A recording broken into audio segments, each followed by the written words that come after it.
Hello and welcome to विद्यार्थी। आज हम पढ़ेंगे, बताइए क्या। हाँ, आज हम पढ़ेंगे एनसीईआरटी क्लास 8 का संस्कृत का जो रुचिरा का पंचम पाठ, पांचवा पाठ जो है कंत के नेव कंतकम।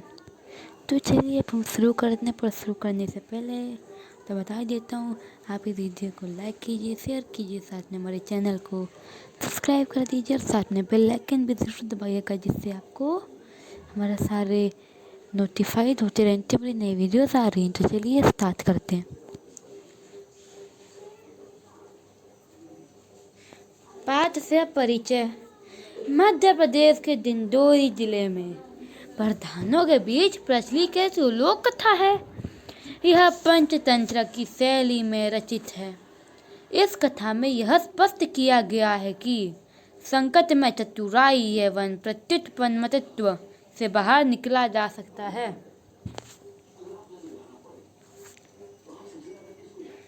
आसीत कश्चित् चंचलो नाम व्याधः। पहले समय में कहीं पर एक चंचल नाम का बहेलिया या शिकारी रहता था। पक्षी मृदादीनां ग्रहेण स स्वीयां जीविकां निर्वाहयति स्म। वह पक्षी, हिरण आदि जानवरों को मारकर फिर उनको खाकर अपनी जीविका, अपना जीवन चलाया करता था। एकदा सः वने जालं विस्तीर्य गृहम् आगतवान्। एक बार वह वन में जाल बिछाकर वापस घर आ गया। अन्यस्मिन् दिवसे प्रातःकाले यदा चञ्चलः वनं गतवान् तदा सः दृष्टवान् यत् तेन विस्तारिते जाले दौर्भाग्यात् एकः व्याघ्रः बद्धः आसीत्। फिर अगले दिन जब चंचल सुबह सुबह वन में जाता है यह देखने की उसके जाल में क्या फंसा, तो देखता है कि उसके बिछा हुए जाल में दुर्भाग्य से एक बाघ बंधा हुआ है। सो अचिंत्य, तो वह सोचता है व्याघ्र मम खादिष्यति अतएव पलायनम करणीयम। ये बाघ तो मुझे खा जाएगा, इसलिए मैं यहाँ से भाग जाता हूँ। व्याघ्र न वेद्यत, तो वह बाघ बोलता है भो मानव कल्याण भवतु ते। हे मानव, तुम्हारा कल्याण हो। यदि त्वं मां मोचिष्यसि तर्हि अहं त्वां न खनिष्यामि। अगर तुम मुझे छोड़ दोगे तो फिर मैं तुम्हें कोई हानि नहीं पहुंचाऊंगा। तदा स व्याघ्रं जालात् बहिः निरसारयत्।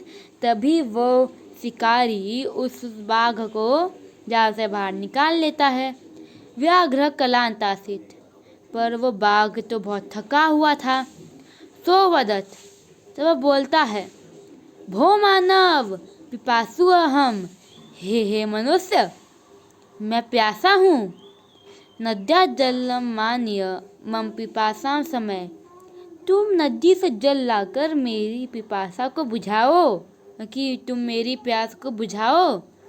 व्याघ्र जलम पीत्वा पुनः व्याधम वदत।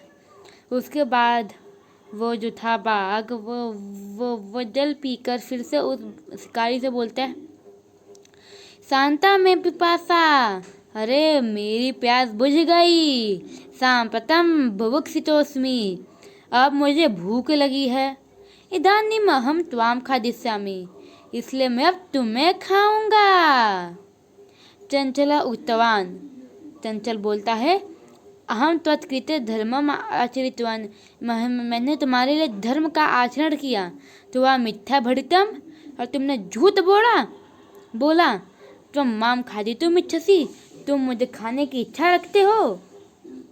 व्याघ्र अवदत्, अरे मूर्ख, सुधारता किमपि अकारं न भवति। तो बाघ बोलता है अरे मूर्ख, जब किसको भी भूख लगती है तो फिर उस समय कोई भी कार्य यानी कोई भी कार्य बुरा नहीं होता है। सर्वः स्वार्थ समयते, हमारे हर कार्य में स्वार्थ ही समाहित होता है। हमारे हर कार्य में स्वार्थ से ही हम करते हैं।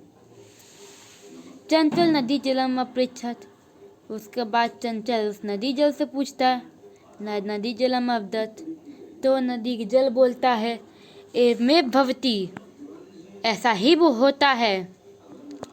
जना मयि स्नानं कुर्वन्ति, लोग मेरे अंदर स्नान करेंगे। वस्त्राणि प्रक्षालन्ति, फिर मेरे अंदर अपने कपड़े भी धोएंगे। तथा च मल मूत्रादिकम विसर्ज निर्वतन्ते, फिर बाद में आकर मेरे अंदर मल मूत्र विसर्जित भी करेंगे। वस्तुतः सर्वः स्वार्थ समीयते, तो फिर इस प्रकार से हमारे हर कार्य में स्वार्थी समाहित होता है। चंचला वृक्षम उपगम्य अपृच्छत, फिर चंचल पेड़ से जाकर पूछता है। वृक्ष अवदत्, वह पेड़ भी बोलता है। मानवः अस्माकं छायायां विरमति, पहले जो मनुष्य होते पहले मेरी छाया में ही विराम करेंगे जब बहुत धूप होगी। अस्माकं फलानि खादन्ति, उसके बाद मेरी फल खाएंगे।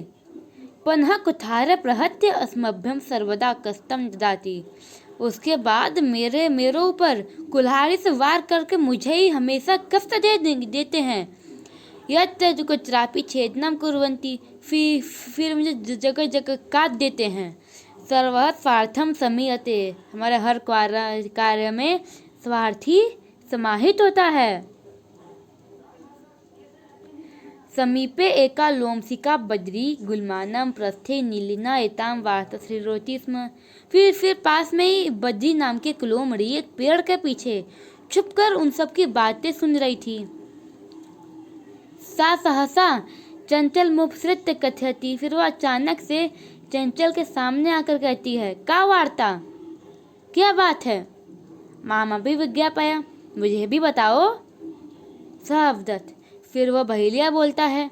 अहो माचस्वसः, हे माचस्वस, अवसरे त्वं समागतवती, तुम बिल्कुल सही समय पे आई।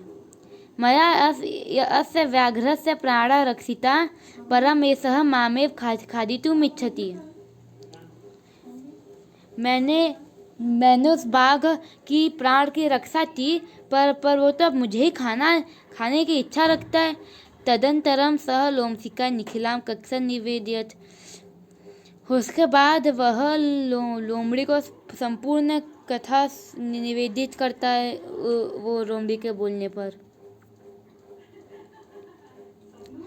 लोमशिका चंचलम अकथयत बाणम त्वम जालम प्रसारय, उसके बाद वह लोमड़ी चंचल से बोलती कि तुम ठीक है, तुम फिर से जाल बिछाओ। पुनः सा व्याघ्रम अवदत्, फिर वह उस बाघ से बोलती है। केन प्रकारं त्वम् एतस्मिन् जाले बद्धः इति अहं प्रत्यक्षं द्रष्टुम् इच्छामि। अरे तुम किस प्रकार से तुम किस प्रकार से जाल में बंधे थे, ये देखने की मुझे बहुत ही इच्छा है। मुझे ये प्रत्यक्ष देखना है अपनी आंखों से।